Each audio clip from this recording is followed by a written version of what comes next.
افسانے کا عنوان ہے شکستہ پا۔ افسانہ نگار ہیں نرگس نایاب۔ ناشتہ ملے گا یا آج بھی خالی پیٹ آفس جانا پڑے گا؟ جانے کس پھوہڑ عورت سے پالا پڑا ہے، مجال ہے کوئی ایک کام بھی وقت پر کیا ہو۔ زندگی عذاب بنا دی ہے، وہ جوتے کے تسمے باندھتے ہوئے بڑبڑانے لگا۔ اتنے میں وہ پھوہڑ عورت سوجی ہوئی سرخ آنکھیں، ڈھیلے ڈھالے جوڑے پرشکن لباس میں تھکا تھکا سا چہرہ لیے ناشتہ لاتی دکھائی دی۔ پھر سے سوکھے توست، یہ ابلا انڈا، آملیٹ بنانے میں گھنٹے لگتے ہوں گے نا؟ اس نے چائے کا کپ اٹھا کے باقی ناشتہ پرے کھسکا دیا۔ کنزا نیند سے اٹھ گئی تھی، اسے دوبارہ سلانے میں کافی وقت لگ گیا۔ من پسند ناشتہ چاہیے تھا تو بچی کو سنبھال لیا ہوتا۔ تمہارے جانے میں 10 منٹ بچے تھے، اتنے سے وقت میں ایسا ہی ناشتہ بن سکتا تھا۔ نہیں کھانا تو مت کھاؤ۔ وہ بھی سیر پر سوا سیر تھی، ٹرے اٹھا کر کچن میں چلی گئی۔ وہ اور بیویاں ہوتی ہیں جو شوہروں کے ناز اٹھاتی ہیں، اس نے تلخی سے سوچا اور قد آدم شیشے میں خود پر تنقیدی نگاہ ڈالی۔ شیو کیا ہوا تر و تازہ چہرہ، ہیئر جیل سے سیٹ کیے ہوئے بال، چمچماتا سوٹ بوٹ، مہنگے پرفیوم سے مہکتا ہوا جسم، ایک خوشگن احساس نے یکا یک اسے اپنی لپیٹ میں لے لیا، اور موبائل فون نکال کر اس نے ایک سیلفی لی اور کہیں بھیج دی۔ بیڈ پر لیٹی ہوئی ان کی 6 ماہ کی بیٹی رونے لگی۔ کنزا کو دیکھو، میں جا رہا ہوں۔ گاڑی کی چابی اٹھا کر وہ باہر نکل گیا اور باورچی خانے میں کھڑی اس کی بیوی، جو بڑے بیٹے کا ناشتہ اور لنچ بنانے میں مصروف تھی، پھر سے کمرے کی طرف بھاگی ہے۔ اب اسے بچی کو بھی سنبھالنا ہے، ساتھ ساتھ 4 سالہ بیٹے کو جگا کر ناشتہ کروا کر اسکول وین آنے سے پہلے تیار بھی کرنا ہے، اور اگر وقت بچا تو کچھ کھا کر بچی سمیت اسکول بھی پہنچنا ہے جہاں وہ بطور ٹیچر کام کرتی ہے۔ چند سال پہلے ہی ان کی لو میرج ہوئی تھی۔ لو تو ابتدائی 1 ڈیڑھ سال میں ختم ہو جاتا ہے، اگر درمیان میں کچھ رہ جاتا ہے تو وہ ہوتے ہیں بچے اور ان کی تھکا دینے والی ذمہ داریاں۔ شادی کے پہلے سال ہی بچہ گود میں آ گیا۔ نو آموز نا تجربہ کار لڑکی کے لیے یہ مرحلہ بہت دشوار ہوتا ہے، لیکن بزرگوں کی بدولت کسی حد تک آسانی ہو جاتی ہے۔ اس نے اپنی اماں کو اپنے یہاں روک لیا تھا جب تک بچہ سنبھالنا اور اس کے کام اسے سمجھ آ گئے۔ ابتدا میں دونوں میاں بیوی کے لیے بچہ مشترکہ مصروفیت تھا، لیکن پھر رفتہ رفتہ میاں جی کی نیند خراب ہونے لگی۔ رات کو بچے کے بار بار اٹھنے اور رونے پر وہ جھنجھلا جاتا، لہٰذا اس نے کمرہ الگ کرنے میں عافیت جانی۔ ازدواجی تعلق ہفتوں اور پھر مہینوں پر محیط ہونے لگا۔ یوں نہ صرف جسمانی دوریاں حائل ہوئیں بلکہ ذہنی فاصلے بھی بڑھنے لگے۔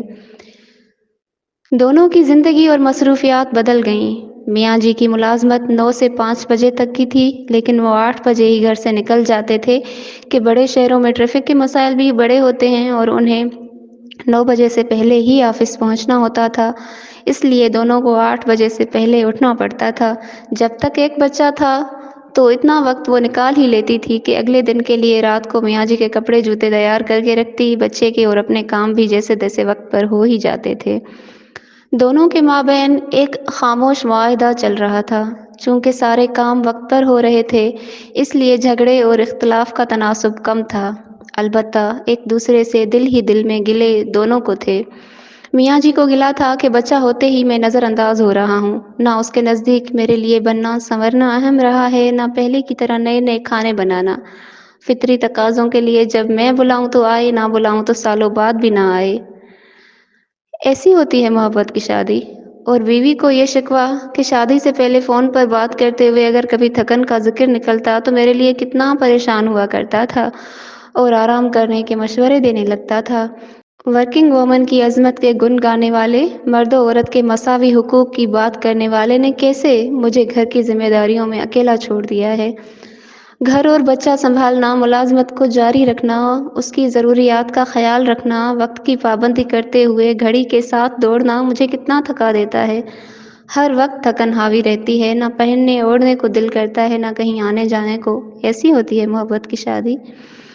اب جب گھر میں نئے مہمان کا بھی اضافہ ہوا ہے تو اس کی مصروفیات کا دائرہ مزید وسیع ہو گیا ہے اور دونوں کے اختلافات سنگین تر ہو گئے ہیں۔ دن بھر کی مصروفیات کے علاوہ رات کو بچی کی وجہ سے پوری نہ ہونے والی نیند نے بھی اسے کافی چڑچڑا اور زندگی سے بیزار کر دیا ہے۔ اب تو سہارا دینے کو اس کی ماں بھی نہیں رہی، وہ حقیقی معنوں میں خود کو تنہا محسوس کرتی ہے۔ آہستہ آہستہ دونوں میں ضرورت کی بات کے علاوہ ہاتھ اور زبان کا رابطہ بھی باقی نہیں رہا۔ آج کا دن بھی کچھ ایسا ہی تھا۔ صبح صبح دونوں میں تلخ کلامی ہو گئی۔ اس بات کا غصہ بچوں پر نکالنے کے ساتھ ساتھ بڑے بیٹے کو اسکول وین آنے تک تیار کیا، چھوٹی بیٹی کو فیڈ کروا کے اس کے کپڑے بدلے، گھڑی دیکھی تو اسکول کا وقت ہو گیا تھا۔ رکشہ کب سے ہارن پر ہارن دے رہا تھا۔ اس نے سادہ پانی کے چھینٹے منہ پر مارے اور اسی ملگجے لباس کے اوپر عبایا پہن کر بنا کچھ کھائے بچی اور بیگ اٹھائے اسکول کی طرف چل دی۔ شام کے 5:30 بجے ہیں۔ 5 بجے وہ آفس سے نکلا تھا۔ 15 منٹ کا راستہ ٹریفک کی وجہ سے آدھے گھنٹے میں طے کر کے وہ جیسے ہی گھر میں داخل ہوا ہے، روز کی طرح وہی اکتا دینے والا منظر سامنے ہے۔ ملازماؤں کے سے حلیے میں بڑبڑاتی ہوئی اس کی بیوی، بچوں کا رونا دھونا، فرش پر بکھرے ہوئے کھلونے، یہ سب دیکھ کر اس کا دل گھر سے اچاٹ ہونے لگا۔ 4 سالہ بیٹا اس کی ٹانگوں سے آ کر چمٹ جاتا ہے اور آئس کریم کے لیے ضد کرنے لگتا ہے۔ میری جان، بابا ابھی تھکے تھکے آئے ہیں، کپڑے بدل لوں پھر چلتے ہیں، اس نے ٹائی کی ناٹ ڈھیلی کرتے ہوئے کہا۔ بچہ منہ بسور کر دوبارہ سے کھلونوں کی طرف متوجہ ہو گیا ہے اور وہ اپنے علیحدہ کمرے میں چلا آیا ہے۔ کپڑے تبدیل کر کے موبائل پر بھیجی گئی اس پریوش کی تصاویر دیکھنے ہی لگا ہے کہ ملازمہ نما اس کی بیوی سائڈ ٹیبل پر چائے رکھ کر چلی جاتی ہے۔ وہ دونوں عورتوں میں موازنہ کیے بغیر نہیں رہ سکا ہے اور اپنے پیروں پر آپ کلہاڑی مارنے کا احساس اس کا پھر سے شدید تر ہو گیا ہے۔ بعض اوقات عورت بے اعتنائی کا دکھ تو سہ لیتی ہے، لیکن بے وفائی کا دکھ اسے باغی کر دیتا ہے۔ پھر رسم و روایات، رشتے ناتے سب اس دکھ کے سیلاب کے آگے کچی دیوار کی طرح بہہ جاتے ہیں۔ اس نے بھی شام کو میاں جی کی آنکھوں میں بے وفائی دیکھ لی۔ وہ اس حسینہ کی تصاویر دیکھنے میں اتنا محو تھا کہ اسے پتہ ہی نہیں چلا کہ 2 اور آنکھیں بھی اسے اور ان تصاویر کو دیکھ رہی ہیں۔ وہ ہوش و حواس بحال ہونے پر بھی نہ گھبرایا نہ گڑبڑایا، گویا یہ سلسلہ نیا نہیں تھا۔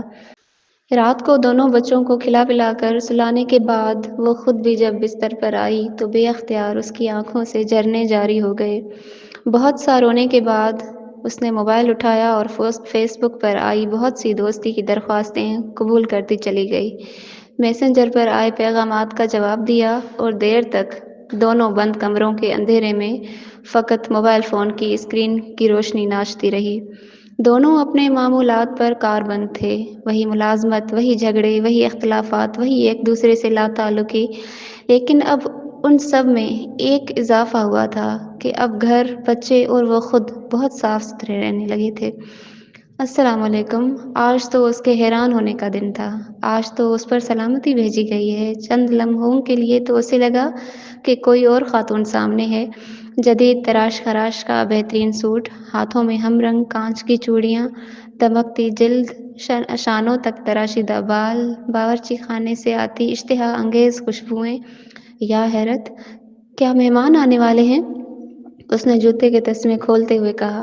نہیں تو، گھر والوں کے لیے بھی تو اہتمام کیا جا سکتا ہے۔ وہ مسکرا کے باورچی خانے میں چلی آتی ہے اور وہ یاد کرنے لگتا ہے کہ یہ مسکراہٹ اس نے آخری بار کب دیکھی تھی۔